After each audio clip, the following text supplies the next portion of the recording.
ശ്രീജിത്ത് ബാലകൃഷ്ണൻ ഉണ്ട് നമുക്കിപ്പം. Sreejith Balakrishnan, good morning. Good morning Sethu. കർക്കിടക മാസമാണ്, വാർത്തകൾ തുടങ്ങാം അല്ലേ? തീർച്ചയായും. ഇന്ന് കർക്കിടകം 1 രാമായണ മാസാചരണത്തിന് തുടക്കം. അതിനനുസരിച്ചുള്ള ചിത്രങ്ങൾ എല്ലാ പത്രങ്ങളുടെയും ഒന്നാമത്തെ പേജിലുണ്ട്. നമുക്കറിയാം എല്ലാ വർഷവും ഇങ്ങനെ തന്നെയാണ് പത്രങ്ങളും ഒന്നാം പേജ് വാർത്ത നൽകാറുള്ളത്, ചിത്രങ്ങൾ നൽകാറുള്ളത്. ഒരു അമ്മയും ഒരു കുട്ടിയും രാമായണം വായിക്കുന്ന ചിത്രമടക്കം അത് എല്ലാ പത്രങ്ങളും നല്ല രൂപത്തിൽ തന്നെ നൽകിയിട്ടുണ്ട്. മാതൃഭൂമിയിൽ അതിരുകളില്ലാത്ത മഹാകാവ്യം എന്ന പേരിൽ ആനന്ദ് നീലകണ്ഠൻ എഴുതിയ ലേഖനമുണ്ട്, എഡിറ്റോറിയൽ പേജിലാണ്. മനോരമയിൽ ആർ രാജശ്രീ എഴുതിയ ലേഖനമുണ്ട്, രാഗാമൃതം രാമായണം. എന്നിവയ്ക്കൊപ്പം ദേശാഭിമാനിയിൽ കേരള രാമായണത്തിൻ്റെ സാംസ്കാരിക മാനങ്ങൾ എന്ന തലക്കെട്ടിൽ ഡോക്ടർ കെ.എസ്. രവികുമാറിൻ്റെ ലേഖനവുമുണ്ട്. അങ്ങനെ രാമായണ മാസാചരണത്തെ സമഗ്രമായിട്ട് പത്രങ്ങൾ, ദേശാഭിമാനി അടക്കം പത്രങ്ങളെല്ലാവരും സമഗ്രമായിട്ട് തന്നെ പ്രതിപാദിച്ച് പോകുന്നുണ്ട് എന്ന് വേണം കാണാൻ. നമുക്കിനി പോകേണ്ടത് പ്രധാനപ്പെട്ട മറ്റു വാർത്തകളിലേക്കാണ്. നമുക്കറിയാം, തെരുവ് നായ പ്രശ്നം നമ്മുടെ നാടിനെ വല്ലാതെ ബാധിച്ച് നിൽക്കുകയാണ്. ഇപ്പോഴും ഓരോ ദിവസവും ഒന്നുകിൽ നായ കടിച്ച് അല്ലെങ്കിൽ നായ വാഹനത്തിന് കുറുകെ ചാടിയുള്ള അപകടം, വലിയ രൂപത്തിൽ അത് അപകടവും തെരുവ് നായ കടിക്കുന്നതും പിന്നെ പേവിഷബാധയും ഒക്കെ ആയിട്ട് നാടിങ്ങനെ വല്ലാതെ വിറങ്ങലിച്ച് നിൽക്കുകയാണ്. അപ്പോൾ സർക്കാരും സ്വാഭാവികമായിട്ടും അതുമായിട്ട് ബന്ധപ്പെട്ട് വലിയ പ്രതിരോധത്തിലാണ്.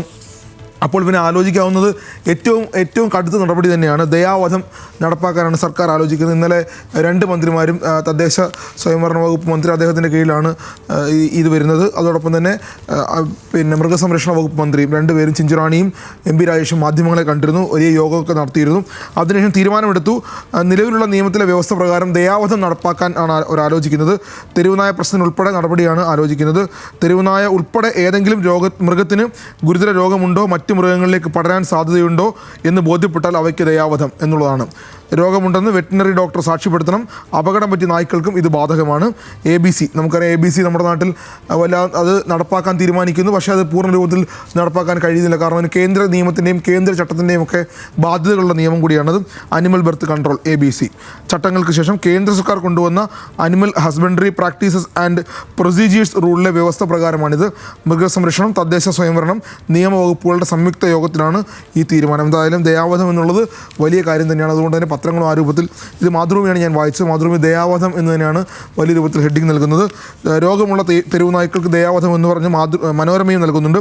വളർത്തു നായ്ക്കൾക്ക് ചിപ്പും ലൈസൻസും. ഇതൊക്കെ എൻ്റെ ഓർമ്മയിൽ ഏതാണ്ട് ഒരു 2009 മുതൽ, ഞാൻ ന്യൂസ് പേപ്പർ ജോലി ചെയ്യുന്ന കാലം മുതൽ തന്നെ ഈ തെരുവ് നായകൾക്ക് വേണ്ടിയുള്ള ABCയും വലിയ രൂപത്തിലുള്ള വാർത്തകളൊക്കെ വന്നു കഴിഞ്ഞാണ്. ഇപ്പോഴും ദയാവധം വരെ എത്തി നിൽക്കുന്നുവെങ്കിൽ പോലും എത്രത്തോളം ആകും ഇതിൻ്റെ നടപടികൾ, അല്ലെങ്കിൽ ഇത് കേരളത്തെ അല്ലെങ്കിൽ നമ്മളെ എത്ര രൂപത്തിൽ ഏത് രൂപത്തിൽ സഹായിക്കുമെന്ന് ഇപ്പോഴും പറയാൻ കഴിയാത്ത അവസ്ഥയാണ്. ദേശാഭിമാനിയും അത് ഒന്നാം പേജിൽ വാർത്തയാക്കിയിട്ടുണ്ട്. തെരുവുനായ പ്രശ്നത്തിൽ സർക്കാർ ഇടപെടൽ വല്ലാതെ വൈകിപ്പോയി എന്ന് പറയാൻ നിർവാഹമില്ല. എന്നാൽ പോലും ദയാവധത്തിന് അനുമതി എന്നുള്ളതാണ് വാർത്ത.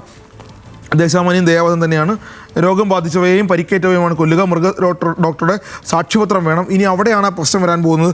മൃഗ ഡോക്ടറുടെ സാക്ഷ്യപത്രം തേടി ജനം അലയേണ്ട അവസ്ഥ ഉണ്ടാകുമെന്ന് ഉറപ്പാണ്. എല്ലാ ബ്ലോക്ക് പഞ്ചായത്തിലും പോർട്ടബിൾ ABC കേന്ദ്രം വരും. ഓഗസ്റ്റിൽ വാക്സിനേഷൻ യജ്ഞം. അങ്ങനെ സമഗ്രമാണ് കാര്യങ്ങൾ. വളർത്തുനായകൾക്ക് ചിപ്പ് ഘടിപ്പിക്കും. സർക്കാരിൻ്റെ തീരുമാനമൊക്കെ സമഗ്രമാണ്, ഗംഭീര കാര്യങ്ങളൊക്കെ തന്നെയാണ്. പക്ഷേ നടപ്പിലാക്കിയെടുക്കുക എന്നുള്ളത് വലിയ ഉത്തരവാദിത്തമായിട്ട് കണക്കാക്കണം. കേരള കൗമുദിയും ഒന്നാം പേജിൽ വാർത്ത നൽകുന്നുണ്ട്. തെരുവ് നായ്ക്കൾക്ക് ദയാവധം, മൊബൈൽ വന്ധ്യംകരണം തടഞ്ഞാൽ കേസ്. അത് ഒരു പക്ഷേ മറ്റ് പത്രങ്ങളിലില്ലാത്ത ഒരു വരിയാണ്. മൊബൈൽ വന്ധ്യംകരണം തടഞ്ഞാൽ കേസ് എന്നുള്ളത്. രോഗമുണ്ടെന്ന് വെറ്റിനറി സർജൻ സാക്ഷ്യപ്പെടുത്തണം. അതും ഞാൻ നേരത്തെ പറഞ്ഞ പോലെ ആ സാക്ഷ്യപ്പെടുത്തൽ വളരെ നിർണായകമായിട്ട് വേണം കാണാൻ. അത് മാത്രമല്ല, മലയാള പത്രങ്ങൾക്കപ്പുറത്തേക്ക് ഇന്ത്യൻ എക്സ്പ്രസ് ഒന്നാം പേജിൽ നല്ല വാർത്തയാക്കിയിട്ടുണ്ട്. Government for mercy killing to tackle stray dog menace എന്ന രൂപത്തിൽ. ഒരുപക്ഷേ ഇംഗ്ലീഷ് പത്രങ്ങൾ കൂടി അത് കൈകാര്യം ചെയ്യുന്ന രൂപത്തിലേക്ക് കേരളത്തിൽ വലിയ രൂപത്തിൽ ആ പ്രശ്നമുണ്ട് എന്ന് നമ്മൾ മനസ്സിലാക്കണം എന്നാണ് ഈ വാർത്ത കൊണ്ട് മനസ്സിലാക്കേണ്ടത്. എന്തായാലും ദേശാഭിമാനിയും കേരള കൗമുദിയും മനോരമയും മാതൃഭൂമിയും എക്സ്പ്രസും അടക്കമുള്ള പത്രങ്ങൾ നന്നായി തന്നെ ആ വാർത്ത ഒന്നാം പേജിൽ നൽകുന്നു. കാരണം അത് അത്രത്തോളം നമ്മളെ ബാധിച്ചിട്ടുണ്ട് എന്ന് വ്യക്തമാണ്. നമ്മളെല്ലാവരും അതിൽ അനുഭവസ്ഥരുമാണ്. ഇനി നമുക്ക് അടുത്ത വാർത്തകളിലേക്ക്. ഏറ്റവും പ്രധാനം നിമിഷപ്രിയ തന്നെയാണ്. കഴിഞ്ഞ ദിവസങ്ങളിൽ നമുക്ക് വലിയ ആശ്വാസമുണ്ടായ കാര്യം. ഇവിടെ നിന്ന് സംസാരിക്കുമ്പോൾ പോലും വലിയ ആശ്വാസത്തിലാണ് നമ്മളൊക്കെ സംസാരിക്കുകയും ഒക്കെ ചെയ്തത്. പക്ഷേ അതിൽ നമ്മളുടെ ആശ്വാസത്തിനപ്പുറത്തേക്ക് കാര്യങ്ങൾ പോകുന്നു എന്നുള്ളതാണ് മനസ്സിലാക്കുന്നൊരു കാര്യം. നിമിഷപ്രിയയ്ക്ക് മാപ്പില്ലെന്ന് യമൻ പൗരൻ്റെ സഹോദരൻ, അതായത് കൊല്ലപ്പെട്ട തലാലിൻ്റെ സഹോദരൻ പറയുന്നു. അത് അവർക്ക് മാപ്പ് നൽകാൻ തയ്യാറല്ല എന്നുള്ളതാണ്. യമനിൽ വധശിക്ഷ കാത്തു കഴിയുന്ന മലയാളി നഴ്സ് നിമിഷപ്രിയയ്ക്ക് മാപ്പില്ലെന്ന് കൊല്ലപ്പെട്ട തലാലിൻ്റെ സഹോദരൻ. വധശിക്ഷ നടപ്പാക്കണമെന്നും രക്തബന്ധത്തെ പണം കൊടുത്ത് വാങ്ങാൻ കഴിയില്ലെന്നും സഹോദരൻ അബ്ദുൾ ഫത്താഹ് മെഹദി BBC അറബിക് ന്യൂസിനോട് പറഞ്ഞെന്നാണ് മാതൃഭൂമി റിപ്പോർട്ട് ചെയ്യുന്നത്. ഒരുപക്ഷെ അത് നമ്മൾ കഴിഞ്ഞ ദിവസം പറഞ്ഞ നമ്മളുടെ വലിയ ആശ്വാസ വാർത്തയ്ക്ക് അതിനൊപ്പം തന്നെ മാതൃഭൂമി പറഞ്ഞു പോകുന്നുണ്ട്. വധശിക്ഷയിൽ കുറഞ്ഞൊന്നും തങ്ങൾ അംഗീകരിക്കില്ലെന്ന് സഹോദരൻ പറഞ്ഞു. ബുധനാഴ്ച സാമൂഹ്യ മാധ്യമത്തിലൂടെയും ഇക്കാര്യം ആവർത്തിച്ചു. കാന്തപുരം AP അബൂബക്കർ മുസ്ലിയാരുടെ ശ്രമത്തിൻ്റെ ഭാഗമായി യമനിലെ സൂഫി പണ്ഡിതൻ്റെ നേതൃത്വത്തിൽ തലാലിൻ്റെ ബന്ധുക്കളുമായി ചർച്ചയ്ക്കുള്ള ശ്രമം തുടരുന്നതിനിടെയാണ് പ്രതികരണം. അപ്പോഴും ചർച്ച തുടരുന്നുണ്ടോ എന്നുള്ളത് നമുക്ക് വലിയ ആശ്വാസം പകരുന്ന കാര്യമായിട്ട് വേണം കാണാൻ. മനോരമ നേരെ അതിനപ്പുറത്തേക്ക് ഒരു പടി കൂടി കടന്നാണ് ആ വാർത്ത നൽകുന്നത്. തിരിച്ചടിയായി വിദ്വേഷ പ്രചരണം. അത് ഈ വാർത്ത വരുമ്പോൾ തന്നെ ഒരുപക്ഷെ വലിയ ആശ്വാസകരമാകുന്ന വാർത്ത. ആ കുടുംബം അതിനൊത്തു വരുന്നു എന്നൊക്കെ പറയുമ്പോൾ തന്നെ അതിനിടയിൽ ചില ആളുകൾ സാമൂഹ്യ മാധ്യമങ്ങളിലൂടെ വലിയ രൂപത്തിൽ ഇതിനെതിരെയൊക്കെ ആ കുടുംബത്തെ പ്രകോപിപ്പിക്കാൻ ഇടപെടൽ നടത്തിയെന്ന കാര്യവും നമുക്കറിയാവുന്നതാണ്. നമ്മൾ വാർത്ത നൽകിയിരുന്നില്ല, പക്ഷേ ആ ഇടപെടൽ അങ്ങനെ ചില ആളുകൾ ചില മതത്തിൽപ്പെട്ട ആളുകൾ അവിടെ ഇടപെട്ടപ്പോൾ, സാമൂഹ്യ മാധ്യമങ്ങൾ വഴി ഇടപെട്ടപ്പോൾ ആ കുടുംബം അത് ആ രൂപത്തിൽ എടുത്തു എന്ന് തോന്നുന്നു. അതുകൊണ്ടായിരിക്കും ദയാദനം സ്വീകരിക്കില്ലെന്നും കൊല്ലപ്പെട്ട യമൻ പൗരൻ തലാൽ അബ്ദുൽ മഹദിയുടെ സഹോദരൻ അബ്ദുൽ ഫത്താഹ് മഹദി വ്യക്തമാക്കി. അതോടെ മധ്യസ്ഥ ചർച്ചകൾ പ്രതിസന്ധിയിലായി എന്നാണ് മനോരമ റിപ്പോർട്ട് ചെയ്യുന്നത്. ശിക്ഷ നടപ്പാക്കാൻ തീയതി തീരുമാനിച്ച ശേഷം മാറ്റിവെച്ചത് ദൗർഭാഗ്യകരമാണെന്നും ശിക്ഷ നടപ്പാക്കിയാൽ മാത്രമേ തങ്ങൾക്ക് നീതി ലഭിക്കുമെന്നുമാണ് സഹോദരൻ സമൂഹ മാധ്യമത്തിൽ പോസ്റ്റ് ഇട്ടത്. സമൂഹ മാധ്യമങ്ങളിലെ പ്രചരണം ചർച്ചയ്ക്ക് തടസ്സമുണ്ടാക്കുന്നെന്ന് അഖിലേന്ത്യാ Sunni Jamiyyathul Ulama general secretary Kanthapuram AP Aboobacker മുസ്ലിയാരുടെ ഓഫീസ് വ്യക്തമാക്കി. എത്രത്തോളം നിന്ദ്യമാണ് ഈ ആളുകളുടെ ഇടപെടൽ എന്നുള്ളത്, സമൂഹ മാധ്യമങ്ങളുടെ ഇടപെടൽ എന്നുള്ളത് ഇതിൽ നിന്ന് മനസ്സിലാക്കുന്നു. സമൂഹ മാധ്യമങ്ങളിലെ വിദ്വേഷ പ്രചരണമാണ് ചർച്ചയ്ക്ക് ഇപ്പോൾ തടസ്സമാകുന്നത് എന്നുള്ളതാണ്. ഇന്ത്യൻ മാധ്യമങ്ങളും അക്കാര്യത്തിൽ ശ്രദ്ധ വേണമെന്നൊക്കെ പറയുന്നുണ്ട്. എന്തായാലും ഒരുപക്ഷെ അത് എല്ലാ പത്രങ്ങളും പ്രാധാന്യത്തോടെ നൽകിയിട്ടുണ്ട്. ഇംഗ്ലീഷ് പത്രങ്ങളും, അതായത് ടൈംസ് ഓഫ് ഇന്ത്യ ആ വാർത്ത ഒന്നാം പേജ് നൽകിയിട്ടുണ്ട്. Family of murdered Yemeni national refuses pardon for Nimisha എന്നുള്ളതാണ് ടൈംസ് ഓഫ് ഇന്ത്യ പറയുന്നത്. അത് ഒന്നാം പേജിലുണ്ട്. എനിക്ക് തോന്നുന്നത് പത്രങ്ങൾ വലിയ പ്രാധാന്യത്തോടെ വാർത്ത നൽകുമ്പോൾ ചില ആളുകൾ സമൂഹ മാധ്യമങ്ങളോട് നടത്തുന്ന ഇടപെടൽ ഇതിനെ ദോഷകരമായി ബാധിച്ചിട്ടുണ്ട്. ഇടപെടാൻ ആ കുടുംബത്തോടൊന്ന് സംസാരിക്കാൻ ശ്രമിക്കുമ്പോൾ മറ്റ് പല രൂപത്തിൽ മതവും ഒക്കെ ചിലപ്പോൾ കുറച്ച് വർഗീയതയും ഒക്കെ കുത്തിക്കയറ്റി അതിൽ ഇടപെടാൻ ശ്രമിക്കുന്നത് കൊണ്ടായിരിക്കാം ആ മധ്യസ്ഥ ചർച്ച വഴിയിൽ നിന്ന് പോയതെന്നാണ് നമ്മൾ ഈ വാർത്തകളിൽ നിന്ന് മനസ്സിലാക്കുന്നത്. പത്രങ്ങളെല്ലാവരും കേരളകൗമുദി, മംഗളം അത് ഒന്നാം പേജിൽ വലിയ രൂപത്തിൽ വാർത്ത നൽകിയിട്ടുണ്ട്. നിമിഷപ്രിയയ്ക്ക് മാപ്പില്ലെന്ന് തലാലിൻ്റെ സഹോദരൻ പറഞ്ഞായിട്ട് മംഗളം പറയുന്നുണ്ട്.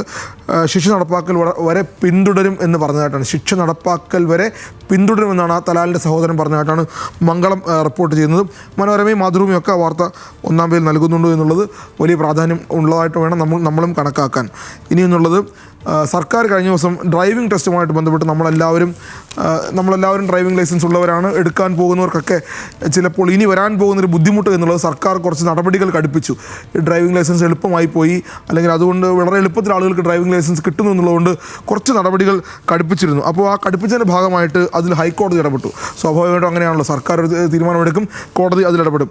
അപ്പോൾ കോടതി ഇടപെട്ടപ്പോൾ ഡ്രൈവിംഗ് ടെസ്റ്റിന് ഓട്ടോമാറ്റിക് ഗിയർ ഉള്ള വാഹനങ്ങളും വൈദ്യുത വാഹനങ്ങളും ഉപയോഗിക്കാനാകില്ല എന്നതടക്കമുള്ള സംസ്ഥാന സർക്കാരിൻ്റെ പ്രധാന നിർദ്ദേശങ്ങൾ ഹൈക്കോടതി റദ്ദാക്കി. 18 വർഷത്തിന് മേൽ പഴക്കമുള്ള വാഹനങ്ങൾ ടെസ്റ്റിനായി ഉപയോഗിക്കാനാകില്ല എന്ന നിർദ്ദേശവും റദ്ദാക്കി. അതേസമയം ഒരു ഉദ്യോഗസ്ഥൻ ദിവസം 40 ഡ്രൈവിംഗ് ടെസ്റ്റ് നടത്താവൂ എന്നടക്കമുള്ള ഏതാനും നിർദ്ദേശങ്ങൾ ശരിവെച്ചു. എന്തായാലും ടെസ്റ്റ് കാര്യക്ഷമമാക്കുക എന്നതിൻ്റെ പേരിലാണ് സംസ്ഥാന സർക്കാർ 2024 ഫെബ്രുവരി 21 ഈ ഉത്തരവ് പുറപ്പെടുവിച്ചത്. അതിൽ ചില കാര്യങ്ങൾ കോടതി റദ്ദാക്കി, ചിലത് മുന്നോട്ട് കൊണ്ടുപോകുമെന്നാണ് മനസ്സിലാക്കുന്നത്. കോടതി പറഞ്ഞത് ഡ്രൈവിംഗ് സ്കൂളുകൾ പ്രവർത്തിക്കുന്നത് മോട്ടോർ വാഹന നിയമത്തിൻ്റെയും ചട്ടത്തിൻ്റെ അടിസ്ഥാനത്തിലായിരിക്കണം. ഇത് കേന്ദ്ര നിയമത്തിൻ്റെ അടിസ്ഥാനത്തിലായിരിക്കണം, അല്ലാതെ കേന്ദ്ര നിയമത്തിൻ്റെ അടിസ്ഥാനത്തിലല്ലാതെ ഒരു നിയമവും നടപ്പാക്കേണ്ടതില്ല എന്നാണ് കോടതി പറഞ്ഞത്. അത് മാതൃഭൂമി ഒന്നാം പേജിൽ നന്നായിട്ട് വലിയ വാർത്തയായിട്ട് നൽകിയിട്ടുണ്ട്. ദേശാഭിമാനിയും അത് വലിയ രൂപത്തിൽ വാർത്തയാക്കിയിട്ടുണ്ട് എന്ന് വേണം കാണാൻ. ദേശാഭിമാനി ഒന്നാം പേജിൽ തന്നെ വലിയ വാർത്തയാണത്. ഈ ദയാവധം കഴിഞ്ഞാൽ വലിയ വാർത്ത. നിർദ്ദേശങ്ങൾ ഹൈക്കോടതി ഭാഗികമായി റദ്ദാക്കി എന്നുള്ളതാണ്. സർക്കാരിൻ്റെ തീരുമാനം കോടതി ഭാഗികമായി റദ്ദാക്കുമ്പോൾ അത് ദേശാഭിമാനിയും വലിയ രൂപത്തിൽ വാർത്തയാക്കുന്നുണ്ട് എന്ന് വേണം കാണാൻ. സുപ്രഭാതം പത്രം അതാണ് മെയിൻ വാർത്തയായിട്ട് നൽകിയിട്ടുള്ളത്. അതായത് ഒന്നാം പേജിലെ ഏറ്റവും പ്രധാനപ്പെട്ട വാർത്ത അതാണ്. ഡ്രൈവിംഗ് ടെസ്റ്റ് പരിഷ്കരണത്തിന് റിവേഴ്സ് ഗിയർ എന്നുള്ളതാണ് സുപ്രഭാതം പറയുന്നത്. അതൊരു പ്രധാനപ്പെട്ട വാർത്തയെ സുപ്രഭാതം കണക്കാക്കുന്നു എന്ന് വേണം കാണാൻ. അങ്ങനെ തന്നെയാണ് കാര്യങ്ങൾ. ഇനിയൊന്നുള്ളത് നമുക്കറിയാം, ഈ വേടനും ഗൗരി ലക്ഷ്മിയും രണ്ടുപേരും പ്രസ് സ്റ്റോപ്പിൽ തന്നെ പലതവണ കടന്നുപോയ ആളുകളാണ്. കാരണം ഒരു സമയത്ത് കഴിഞ്ഞ നാളുകളിൽ വലിയ രൂപത്തിൽ വാർത്താ പ്രാധാന്യം നേടിയ രണ്ടുപേരാണ് വേടനും ഗൗരി ലക്ഷ്മിയും. അതുകൊണ്ട് തന്നെ വാർത്താ പ്രാധാന്യത്തിനപ്പുറത്തേക്ക് പോയപ്പോൾ അവരുടെ വേടൻ്റെ പാട്ടുകളും വേടൻ്റെയും ഗൗരി ലക്ഷ്മിയുടെയും പാട്ടുകൾ കാലിക്കറ്റ് സർവകലാശാല സിലബസിൽ ഉൾപ്പെടുത്താൻ തീരുമാനിച്ചു. അതായത് കുട്ടികൾ പഠിക്കാനായിട്ട് അവരുടെ പാട്ടുകൾ പഠിക്കണമെന്ന് യൂണിവേഴ്സിറ്റി തീരുമാനിച്ചു. പക്ഷേ ഇപ്പോൾ ഏറ്റവും ഒടുവിൽ കാര്യങ്ങൾ വരുന്നത് അങ്ങനെ പഠിക്കേണ്ടതില്ല എന്ന് യൂണിവേഴ്സിറ്റി വീണ്ടും തീരുമാനിക്കുന്നു. അന്തിമ തീരുമാനം എടുത്തിട്ടില്ലെന്ന് VC പറയുന്നു.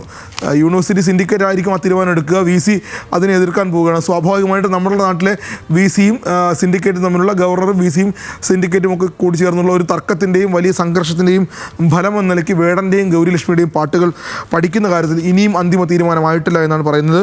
കാലിക്കറ്റ് സർവകലാശാല മലയാള ബിരുദം 3ാം സെമസ്റ്റർ താരതമ്യ സിലബസിൽ നിന്ന് റാപ്പർ വേടൻ്റെയും ഗൗരിലക്ഷ്മിയുടെയും പാട്ടുകൾ ഒഴിവാക്കാൻ വിദഗ്ധ സമിതി ശുപാർശ ഇവ പാഠഭാഗത്തിൽ ഉൾപ്പെടുത്തുന്നതിനെതിരെ പരാതികൾ ഉയർന്ന സാഹചര്യത്തിലാണ് തീരുമാനം. എന്തായാലും തീരുമാനം എടുത്താലും ഇല്ലെങ്കിലും വേടൻ്റെയും ഗൗരിലക്ഷ്മിയുടെയും പാട്ടുകൾ നമ്മൾ കേട്ടുകൊണ്ടേയിരിക്കും, പഠിക്കേണ്ടതില്ല എന്നാണ് യൂണിവേഴ്സിറ്റി തീരുമാനിക്കുന്നത്. ഒരു സ്ഥലത്ത് തീരുമാനിക്കുന്നു, ഒരു സ്ഥലത്ത് എടുക്കേണ്ട എന്ന് തീരുമാനിക്കുന്നു. അതായത് നല്ലത്, യൂണിവേഴ്സിറ്റി മുന്നോട്ട് പൊക്കോട്ടെ. ഇനിയൊന്നുള്ളത് കഴിഞ്ഞ ദിവസങ്ങളിലെ ഏറ്റവും പ്രധാനപ്പെട്ട വാർത്തയായിരുന്നു കീം റാങ്ക് ലിസ്റ്റ് പട്ടിക, എഞ്ചിനീയറിംഗ് റാങ്ക് ലിസ്റ്റ് പട്ടിക. ആ റാങ്ക് ലിസ്റ്റ് പട്ടിക റദ്ദാക്കിയതുമായി ബന്ധപ്പെട്ട് പരീക്ഷ കഴിഞ്ഞ് പ്രോസ്പെക്ടസ് മാറ്റാമോ എന്നതിൽ 4 ആഴ്ച കഴിഞ്ഞ് വാദം. എഞ്ചിനീയറിംഗ് പ്രവേശനം ഇടപെടില്ലെന്ന് സുപ്രീം കോടതി പറഞ്ഞിട്ടുണ്ട്. അതാണ് വാർത്ത. അത് മനോരമ 1-ാം പേജിൽ പ്രധാനപ്പെട്ട വാർത്തയായിട്ട് നൽകിയിട്ടുണ്ട്. മനോരമയും മാധ്യമവുമാണ് ഒരുപക്ഷെ 1-ാം പേജിൽ പ്രധാനപ്പെട്ട വാർത്തയായിട്ട് നൽകിയിട്ടുള്ള 2 പത്രങ്ങൾ. അവരുടെ രണ്ടുപേരുടെയും ലീഡ് സ്റ്റോറി അതാണ്. കേരള സിലബസ് പഠിക്കുന്ന വിദ്യാർത്ഥികൾക്ക് തിരിച്ചടി എന്നുള്ളതാണ് അതിൻ്റെ വസ്തുത. അത് സ്വാഭാവികമായിട്ടും സർക്കാർ അതിൽ സുപ്രീം കോടതിയിൽ പോയിരുന്നുവെങ്കിൽ ചിലപ്പോൾ എന്തെങ്കിലുമൊക്കെ നടപടികൾ ഉണ്ടായിരുന്നു. പക്ഷേ സുപ്രീം കോടതി അതിൽ ഇടപെടില്ലെന്ന്, അപ്പീൽ നൽകില്ലെന്ന് സർക്കാർ പറയുന്നുണ്ട്. അപ്പോൾ കീമിൽ സ്വാഭാവികമായും സ്റ്റേ ഉണ്ടാകില്ല. ഈ കുട്ടികൾക്ക്, കേരള സിലബസിൽ പഠിച്ച കുട്ടികൾക്ക് തിരിച്ചടി. അത് മനോരമയും മാധ്യമവുമാണ് പ്രധാനമായിട്ട് 1-ാം പേജിൽ ഏറ്റവും നല്ല വാർത്തയായിട്ട് നൽകിയിട്ടുള്ളത് എന്ന് കൂടി കാണാം. ഇനിയൊന്നുള്ളത്, നമ്മുടെ മുൻ KPCC പ്രസിഡൻറ്റും കേരളത്തിലെ ധനകാര്യ വൈദ്യുത മന്ത്രിയുമായിരുന്ന CV പത്മരാജൻ അന്തരിച്ച കാര്യം. ഇന്നലെയാണ് അദ്ദേഹം അന്തരിക്കുന്നത്. പക്ഷേ അന്തരിച്ചു കഴിഞ്ഞു, അതങ്ങനെ സംഭവിച്ചു. ഏറെ ദുഃഖകരമായ വാർത്ത തന്നെയാണ്. എല്ലാ പത്രങ്ങളും 1-ാം പേജിൽ വലിയ രൂപത്തിൽ വലിയ വാർത്തയായിട്ട് നൽകിയിട്ടുണ്ട്. മനോരമ അതിനെ കൈകാര്യം ചെയ്ത് പറയാൻ വേണ്ടിയാണ് ഞാൻ അതിലേക്ക് പോകുന്നത്. അസാധ്യ കാര്യങ്ങളുടെ വക്കീൽ എന്നാണ് അദ്ദേഹത്തെ മനോരമ വിശേഷിപ്പിക്കുന്നത്. മനോരമയുടെ 16-ാം പേജിൽ വലിയ രൂപത്തിൽ, കൊല്ലം ജില്ലയിലെ ചാത്തന്നൂർ എന്നുള്ള MLA ആയിരുന്നു അദ്ദേഹം. കൊല്ലം ജില്ലയിൽ നിന്നുള്ള DCC പ്രസിഡൻ്റായി ഉയർന്ന് ബ്ലോക്ക് പ്രസിഡൻ്റായി തുടങ്ങി DCC പ്രസിഡൻ്റായി, KPCC പ്രസിഡൻ്റായി, മന്ത്രിയായി ഒരു പരിധിക്കപ്പുറത്തേക്ക് പോയപ്പോൾ അദ്ദേഹം കരുണാകരൻ ചികിത്സയ്ക്ക് പോകുമ്പോൾ മുഖ്യമന്ത്രിയുടെ ചുമതല കൂടി വഹിച്ച വ്യക്തിയാണ്. അതാണ് അദ്ദേഹത്തെക്കുറിച്ചുള്ള വാർത്തയുടെ ഏറ്റവും വലിയ പ്രാധാന്യം. അദ്ദേഹം ഇന്നലെ മരണപ്പെട്ടു. അസാധ്യ കാര്യങ്ങളുടെ വക്കീൽ എന്നാണ് മനോരമ അതിൽ വിശേഷിപ്പിക്കുന്നത്. അസാധ്യ കാര്യങ്ങൾ നിഷ്പ്രയാസം കയ്യെത്തിപ്പിടിക്കുകയും അപ്രതീക്ഷിത സന്ദർഭങ്ങൾ ധൈര്യപൂർവ്വം നേരിടുകയും ചെയ്ത ഒരു കോൺഗ്രസ് നേതാവാണ്. നീതിമാനായ മധ്യസ്ഥനെന്ന് AK ആൻ്റണി പറയുന്നുണ്ട്. AK ആൻ്റണിയുടെയും K കരുണാകരൻ്റെയും മന്ത്രിസഭയിൽ അദ്ദേഹം അംഗമായിരുന്നു എന്നുള്ളതാണ്. നിയമസഭയിൽ അദ്ദേഹം നടത്തിയ പ്രസംഗങ്ങൾ, K കരുണാകരനെ സംരക്ഷിക്കാൻ നടത്തിയ പ്രസംഗങ്ങളൊക്കെ വളരെ പ്രസിദ്ധമാണ്. K കരുണാകരൻ്റെ കാറിൽ പെട്ടി ഉണ്ടായിരുന്നു എന്ന് പ്രതിപക്ഷം ആരോപിക്കുമ്പോൾ ഒരു പെട്ടിയല്ല 3 പെട്ടി ഉണ്ടായിരുന്നു, അത് വസ്ത്രങ്ങൾ കൊണ്ടുപോയ പെട്ടിയായിരുന്നു എന്നൊക്കെ പറഞ്ഞ പ്രസംഗമൊക്കെ വളരെ പ്രശസ്തമാണ്. എന്തായാലും CV പത്മരാജൻ്റെ നിര്യാണം കേരള രാഷ്ട്രീയത്തിന് വലിയ വേദന ഉണ്ടാക്കുന്ന കാര്യമാണ് എന്നുകൂടി ഓർമ്മിപ്പിക്കുന്നു. സേതു. ഓക്കെ ശ്രീജിത്ത്, ശരി.